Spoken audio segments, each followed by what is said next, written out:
pengen buru-buru apa kayak langsung dikeluarin gitu jadi. Lupa.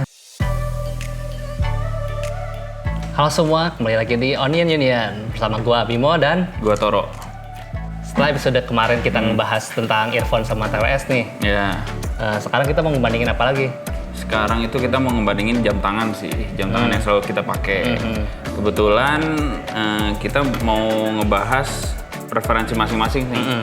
Mana sih jam tangan mana yang paling cocok buat teman-teman gitu. Nah, kita lihat dari kita sendiri ya, berdasarkan kita juga.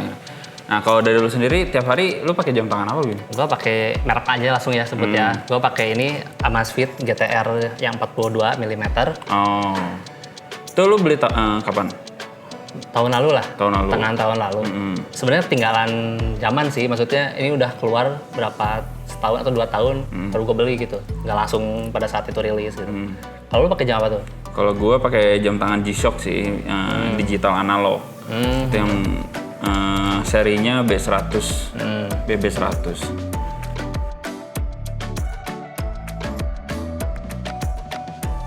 Alasan yang bikin lu milih ini apa?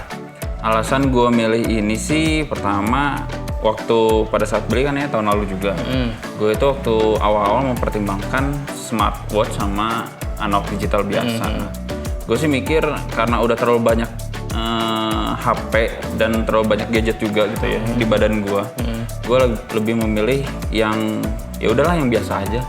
Kalau dari lu sendiri kenapa milih smartwatch? Ceritanya karena gue pemotor. Sering banget tuh kalau lagi naik motor getar-getar tuh HP. Kadang kali kan kalau yang getarnya lama jadi penasaran kan. Gue tuh nggak suka naik motor sambil jalan lihat HP. Ya bahaya juga ya. Jadi seringnya berhenti. Pikir-pikir kan capek juga gitu ya. Berhenti. Jadi makanya gue awalnya tuh pakai Mi Band dulu. Mi Band. Yang cuma ngeliatin warna doang. Pikir-pikir ya itu lumayan ngebantu sih. Jadi kan kalau WA hijau, kalau yang nggak penting yang nggak akan nyala ke situ gitu. Nah, setelah ada yang muncul notif gitu, ya gue tertarik lah ke Mi Band 2, itu bisa ngeliatin WhatsApp. Nah, dari situ tuh gue mulai ke ranjingan lah istilahnya. Nah, pas udah mulai suka ya sama smartphone tuh. Karena kebantu banget lah. Yeah. Jadi nggak harus berhenti dulu di jalan, jadi kan kalau ya bisa lihat sedikit, oh ini WhatsApp nih, siapa nih, oh penting, berhenti dulu gue. Kalau nggak penting ya gue lanjut gitu. Keunggulan dari smartwatch lu apa? Kalau yang gua atau enggak gue jelasin dulu deh ini fitur-fitur yang gua pakai gitu ya, nggak cuman keunggulannya aja. Fitur yang bisa dipakai di sini tuh pertama notifikasi, itu udah pasti ya, yang kayak WA, terus misalkan ya yang bisa di set sendiri, terus telepon, walaupun nggak bisa ngangkat tapi bisa ngasih tahu nih, oh siapa notifnya siapa? Ya bisa ketahuan siapanya. Terus kalau lu suka olahraga itu kebantu banget. Misalkan lu nargetin hari ini 10.000 langkah, itu bakal ketahuan. Terus juga bisa di-set nih, lu misalkan lagi mau lari, pengen berapa kilo nih, bisa ketahuan juga di situ. Nah, terus kalau itu dari fitur tuh secara software gitu ya. Terus di smartwatch tuh enaknya strap ya sebutannya ini ya. Strapnya tuh nggak kalah banyak sama yang konvensional, tapi enaknya dia ada yang gampang dibukanya. Jadi tinggal digeser sedikit langsung cabut. Jadi nggak harus dicolok-colok kayak gitu. Nah, kalau sendiri gimana tuh? Kalau gue sendiri sih, kalau dari fitur-fiturnya ya, ini keunggulannya di jam tangan gue tuh ada kompasnya, dari kompas, dari Bluetooth. Nah, ada keunggulan tersendiri dari jam tangan gue itu bisa connect ke HP, tapi melalui Bluetooth. Apa aja tuh? Di Bluetooth-nya itu dia cuman bisa nge-tracking kita jalan berapa kilo sehari, nggak bisa matok lah kalau sehari itu harus berapa sampai berapa. Selain itu ini kalau dibuat untuk naik ke gunung segala macam bisa kelihatan altitude-nya, ketinggiannya berapa. Sedangkan terus ada barometer juga, temperatur, tapi temperatur yang gua pakai ini bukan temperatur badan, tapi lebih ke temperatur ruangan, berapa derajat. Setelah itu sih satu lagi keunggulan yang paling gua suka, ini tuh jam tangan yang water resist. Nah, bisa dibawa sampai, karena gua tuh dulu kan hobinya berenang. Nah, gua pengen pakai jam tangan yang nggak usah ribet-ribet mikir, aduh takut dibawa nyelam, takut kemasukan air. Nah, gue pakai jam tangan ini. Selain itu juga bisa tahan kena lumpur lah, karena kan banyak jam yang kalau kena lumpur tuh jadinya cepat rusak atau banyak masuk ke komponen-komponen lainnya karena partikelnya kecil kan. Kalau gue pakai jam tangan ini enggak sih. Jadi ini udah anti lumpur gitulah. Gitu sih kalau gue pakai ini. Baterai berapa kali ganti semenjak itu? Kalau kita mau bahas kekuatannya ya, kekuatan dari jam tangannya sendiri, ini digaransiin sampai 5 tahun. Baterainya? Iya. Kalau dari lu sendiri kayaknya kalau smartwatch itu biasanya itu kan ribet sama baterai nih, harus tiap hari ngecas. Nah itu sih yang gue pikirin kenapa harus pakai ini, karena gue nggak mau ngecas gitu, nggak mau mikir ribet. Nah kalau dari lu sendiri gimana? Sebenarnya ada sebelum pakai Amazfit ini, gue pernah pakai yang Huawei, yang Android Wear tuh benar. Enaknya itu fiturnya banyak tuh, lebih banyak karena Android kan. Dan yang fitur paling gue kangenin lah dari Huawei itu bisa buka Google Maps di situ. Jadi kalau lagi khususnya motor ya, kalau mobil bisa simpan HP di dashboard gitu ya. Kalau motor kan susah, apalagi ya gue nggak yakin lah kalau simpan di sini aman gitu, disimpan di stang motor takut diambil. Jadi kan bisa ngasih tahu belok kiri, belok kanan ada di situnya. Cuman baterainya emang tahan sehari gitu. Sehari doang.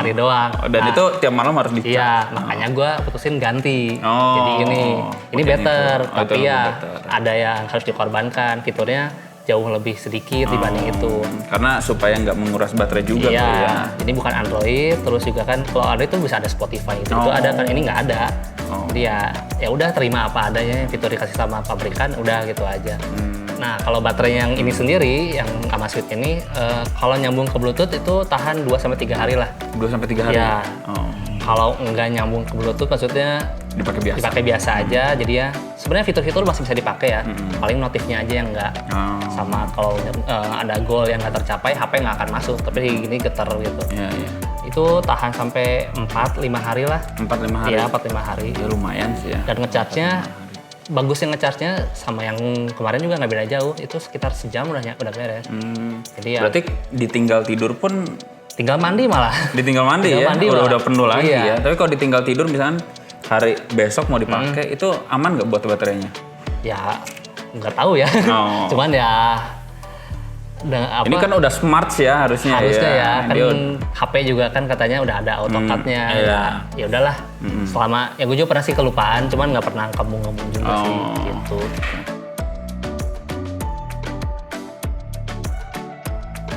Sekarang bicara daily-nya lah, pemakaian sehari-hari. Karena kan smartwatch itu kan banyak banget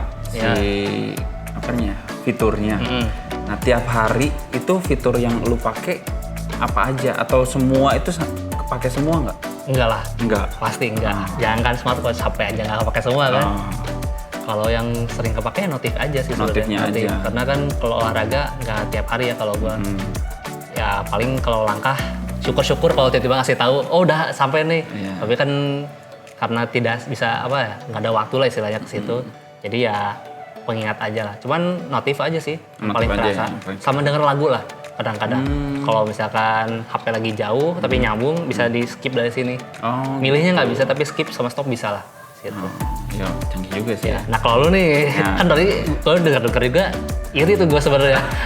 Fiturnya canggih juga gitu kan. Kepake nggak? Kalau dari fitur yang gua tiap hari pakai pemakaian jam ini, lebih sering ke lihat jam. Iya, lihat jam doang karena di sini ada analognya juga. Jadi menurut lo tetap bagusan yang lu atau yang gua? Kalau gua sih ya mending yang inilah. Enggak lah, mending ini. Kenapa mending yang gitu? Bisa ganti-ganti ini juga lo tampilannya. Iya, gua nggak bisa ganti-ganti. Cuman ganti gini doang. Tapi ini tadi ada yang kelupaan sih. Kalau harganya, gue pengen ngebandingin juga nih. Siapa tahu kan pengen lihat price performance-nya lah istilahnya. Harganya berapa sih yang lo? Harganya itu di bawah 5 lah. Di bawah 5? Iya, di bawah 5. Jauh sih pantas ya. Ini di bawah 2 dikit. Iya, di bawah 2 Jadi emang jauh lah. Jadi kelasnya harusnya itu lawannya Apple Watch lah. Iya. Gitu. Nah, kita udah ngebahas nih experience kita memakai yang gua dan yang Toro. Kalau kalian milih yang mana? Milih yang gua atau yang Toro? Iya. Tulis di komen ya. Kita juga pengen tahu lah kalian milih yang mana. Iya, dan jangan lupa subscribe channel kita. Ya. Dadah, semuanya dadah.